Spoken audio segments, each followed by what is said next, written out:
Hey guys, welcome to another edition of Throwback Thursday. Today I'm going to be talking about 2001's Ocean's 11.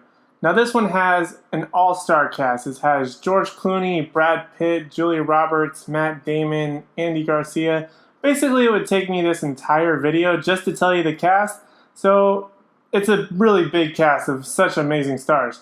But this one was actually a remake of the 1960s film by the same name, Ocean's 11, which starred the Rat Pack. Same concept, but this one's a lot more fun, probably because it's a more updated version, I guess, even though it was technically like 15 years ago now. But it's still a really good movie that has a lot of great aspects to it. So this is the story of Danny Ocean. He's basically a con artist who just gets out of jail.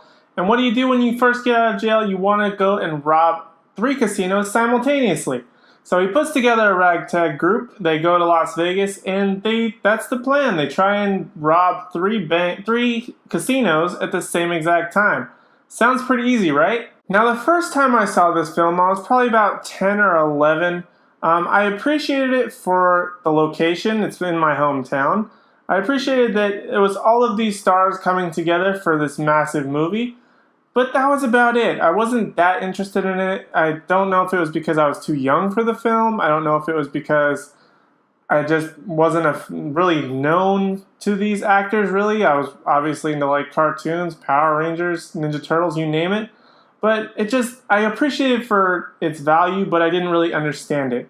However, recently watching this film, I love this film. It's so much fun. There's tons of great things. It has great thrills. It has amazing heist. It's an amazing heist movie altogether. The star power is amazing. I can definitely appreciate it now that I'm older. It has everything. It has some laughs. It has some drama. It has a little bit of romance. It really combines so many things very well, and it's actually very impressive that they pulled this movie off. So let's take a minute to talk about the cast. This, like I said, probably about 2 or 3 times already, and you're probably sick of hearing it. This was an all-star cast. There were tons and tons of stars in this one. I'm just going to talk about a few because there were so many, but let's start off with George Clooney. First of all, I have never been a big George Clooney fan. For some reason, I don't know what it is. I don't know if he was because of the whole Batman and Robin thing. I just have not been a fan of George Clooney ever. But this has to be the one and only film that I actually like George Clooney and appreciate him in it. So kudos to him and kudos to Soderbergh and everybody involved because they got me to like one of my least favorite actors of all time. So kudos to you.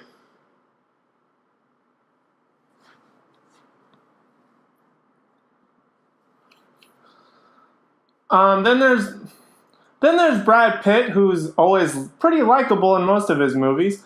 A fun little thing about this movie is that he's constantly eating something, which is kind of funny when you watch the film several times because you're constantly watching to find out what Brad Pitt is eating. It's just kind of like this funny running gag throughout the movie. Matt Damon is also in this film, probably one of his I wouldn't say his best roles because he's good in a lot of things like The Martian, Good Will Hunting, you name it. But he seemed like he had a lot of fun with this one. He was not as serious as like Jason Bourne or like The Martian. He actually was able to have some fun. And I think maybe because of the all-star cast where he got just a little bit of shine, he didn't have to be his full performance, his full dramatic performance. I think it really worked for him, and it definitely drew me to his acting. Julia Roberts is also in this film. She's probably the biggest, not necessarily the biggest, I would say probably the weakest link of this film. For some reason, I just felt like she was forced into the film. She plays Danny Ocean's ex-wife. I feel like they just tried to put her in there, number one, for more star power, but also to add a little bit of romance aspect to it, which at times felt a little bit forced. For some reason, I just don't believe George Clooney and Julia Roberts as a couple. George Clooney's aspect was there. Julia Roberts, not so much. This film also has like Bernie Mac, who R.I.P. He was an amazing comedic actor. Who else was in this film? Let's see. Oh, Andy Garcia plays the antagonist. Another actor that I never really liked, but for some reason they did a great job of not only me liking his acting in this film, but they made me dislike him as the antagonist, which is something you definitely want from a film. He did not feel like a weak antagonist like most films. He actually felt like this is a guy you don't want to like, and that's a good thing for this movie. Oh, and also Scott Conn and Casey Affleck are in this movie. They are probably one of the ones that got the least amount of attention. I love these guys because they play these brothers and they constantly have this rivalry going on. And there are times where they're working together where it doesn't even drive, it drives not only the people that they're working with insane, but it kind of drives you insane a little bit just because they're going so back and forth. They felt like actual brothers in their rivalry, and it was a lot of fun to watch them have fun with each other and mess with each other. This film has just about everything you need. It has great story, great characters, and amazing set pieces. It's got great setups for the cons, great finale, great misdirection. It combines so many things so well with an all-star cast. It gives each person their moment to shine in this film, which is very difficult to do when you have such a big cast of already very well-known actors.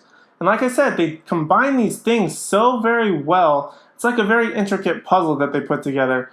And it's just such a fun movie to watch. And it's great. You guys should definitely check this out. Please go and find it somewhere. Rent it. Look it up on the internet, something. Definitely watch this movie. You will have a great time. Oh, and by the way, this film did spawn 2 sequels, Oceans 12 and 13. You don't necessarily have to go and watch those. Those ones aren't, in my opinion, as good as Oceans 11. Oceans 11 was something special. It should have been one of those movies where they left it alone, but like Hollywood does, of course they had to bring everybody back together again in a not as good story. In fact, in Ocean's 13, it's almost like they do the same exact story again because of the mistakes they made in Ocean's 12. I don't really know, but all you really need to watch is the original Ocean's 11. Well, the remake, technically. But all you have to do is watch this version and you'll have a blast, trust me. Guys, let me know what you think about Ocean's 11, or let me know what your favorite heist movie is down in the comments below. And like always, please don't forget to like, comment, and subscribe, and we'll see you in the next one.